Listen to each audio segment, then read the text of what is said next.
Have you ever wondered what happens behind the scenes of the potion shops in your favorite RPGs? If so, here you get to learn and live that very answer.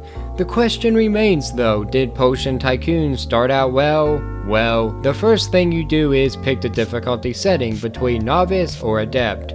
Novice doesn't have achievements, so I went with Adept.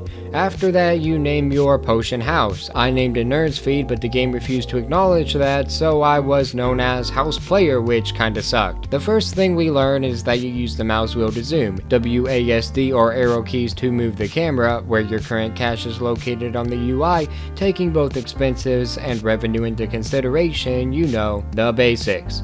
We then get our attention directed towards pallets with ingredients on them. These are used to create potions for selling as well as equipment in order to come up with the recipes for potions all on your own. In order to get you started, you are gifted one potion recipe to give you something to sell while you experiment.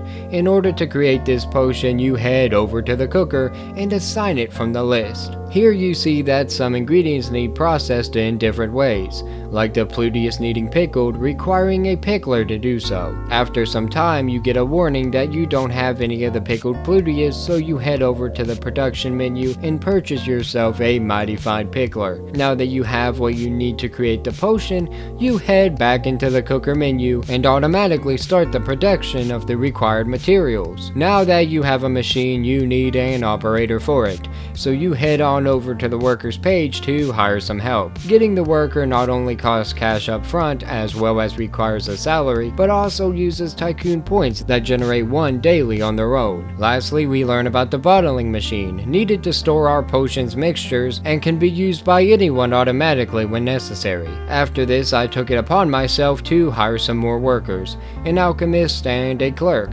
hoping to boost the future making of my own recipes as well as be prepared for when I finally start to sell some potions. Speaking of such, we then go to the shelf above and fill it with the potions that we just made, available to purchase from anyone that comes in. After that, we get introduced to fame trackers, where we keep track of 3 types of potions and how our sales reflect our customers' opinions. Right now, we only have a star in the sorcery section, since that's all we are currently selling, with the other 2 being health and provisions, which we should unlock once we start using ingredients to make our own recipes. Speaking of, next we head over to the ingredients tab on our ledger to see a list of the ingredients we have stored both raw and processed. In order to replenish our resources, we need to grow them by using the corresponding seed. We start out with a basic 3 seeds and 3 places to plant them in order to get us going. Herbs grow in greenhouses and mushrooms grow in cultivation boxes, so you go ahead and plant 1 in each, getting that show on the road. In order to grow multiple of the same plant, you need more seeds, obviously, which you can obtain through merchants, reaching goals, and fulfilling requests. Now that we are growing more ingredients, it's time to use some to make our own potion from scratch. Once we click the alchemy tab, we make it to our very own cauldron. It's a dream come true. Here we can cut ingredients in certain ways to use certain statuses from them and disregard the others. You can only as well as have to have 1 effect and 1 element, with other statuses just having certain effects like increasing toxicity or giving the potion a better taste. You can design the bottle as well as the color, ending with a name that really makes the potion your own, finishing the hand-holding portion of the tutorial. I'm gonna tell you other things that I think are important though, that I consider the start of the game before it lets you 100% off on your own. My first provision potion I created was a slow potion. I named it Sluggish. Original, I know. My first health potion I named Ready Red. Then I have also created a necromancy potion as well called First Death. These are the potions worth the most value. They were all superior at one time before, which means they were the best selling amongst my competition. The competition in this game is fierce. They are ready to raise your potions with one of their own, stealing your customers with reduced prices or better taste. waste, whatever is the antithesis of your own. This leads to a constant power struggle, as you have to mix and match ingredients to stay ahead of the game while also balancing money management as to not go bankrupt in the process. There are many other stations you can make to aid in the creation of potions, floors you can build both under and above ground, decorations and safety equipment to improve the quality in rooms, which makes workers more likely to work, and factions you can form a relationship with so they can act as sponsors in your time of need. If all that gets overwhelming and you spent more than you make, you're also able to take out a loan in order to keep your business afloat. So does it start well? Yes it does. The tutorial in this game is one of the best I've seen in a long time.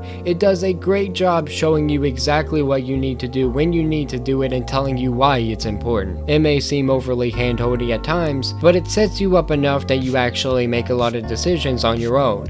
It's not like, here, spend this 1 gold piece so we can show you what to spend gold pieces on, even though you don't need whatever you're spending the gold piece on, like a lot of other base building-esque games in the genre. This one, however, tells you that you can make a potion, tells you how to make a potion, and then lets you do it on your own, so you're truly doing it yourself and making what you want instead of what it is requiring of you. The competition aspect of this game is probably my favorite. I really love that whenever you are doing very well and you're prospering, there's always somebody that's going to be like, hey, I'm going to release something better than you. I'm going to catch you off guard. I'm going to take your spot in the position of the top 5 and see how you feel about that. Having the best sluggish potion and then somebody else creates one that's even better with less price, so they're making more money by selling things cheaper than I was when I put it up to make more money in a quick way by putting the price up, since there was no other demand for this product from any other store. It does a good job making you balance supply and demand, cost and exchange, making everything fair for your customers while also trying to make more money than everyone else. You have to make sure that you're not selling things at a loss, even if it benefits the reputation of your store. I do think that the balancing of when some of the workers decide that the conditions are too poor